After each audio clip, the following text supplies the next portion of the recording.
Okay.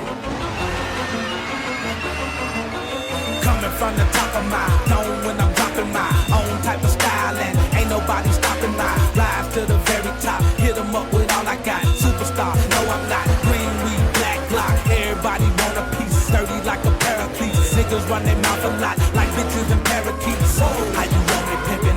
I'm so cold with it. Make other boys wanna do it just because I did it. I'm like a legend or some kind of prophecy. Sent here to set you free. Press play and follow me into another world deep inside your own soul. This shit here way bigger than tattoos and cornrows. This not about making dough, not about no faking yo, not about who reach a pole, not about who niggas know. This here about you and me. This here about poetry. This here about who we be. If you in here with me, keep your ears wide open. All real, no joking. Throw your motherfucking hands up in the air.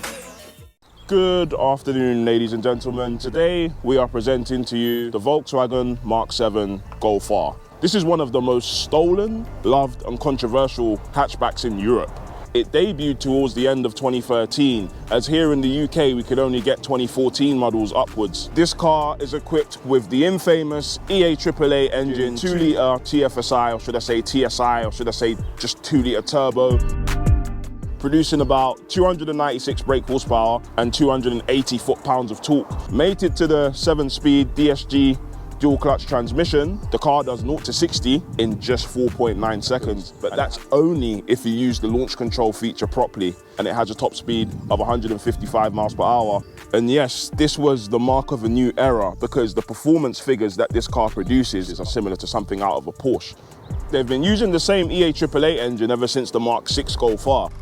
They just revised the engine and give it more tweaks every facelift or every mark for a bit more power and torque. For example, even the facelifted versions of the Golf R produce an extra 10 PS, making it 310 PS.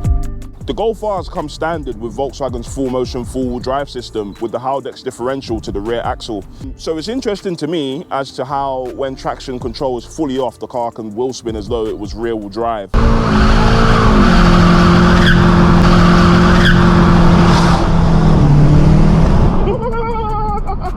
I don't know why it will spin so fucking much, I can smell it.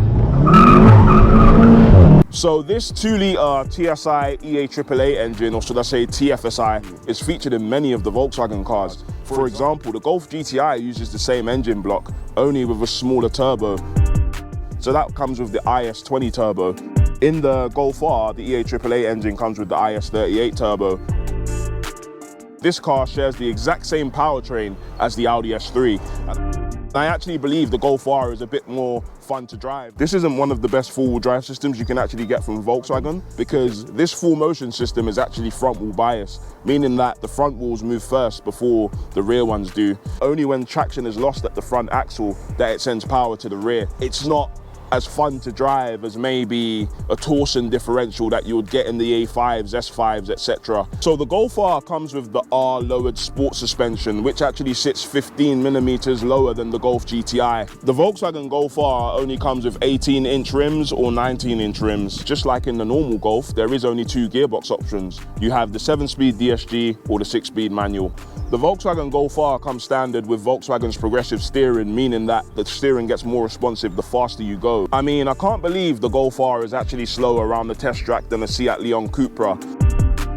I mean, the car is weighed down quite heavily by the Haldex differential. When you're going around the bend, you might not really feel it because the four-wheel drive system is kicking in and giving you all the confidence in the world. If you were to take the bend in the Seat Leon Cupra, you would see that it's more nimble going round. But we all know the BMW 135i or the M140i will be the best round the bend when it comes to handling.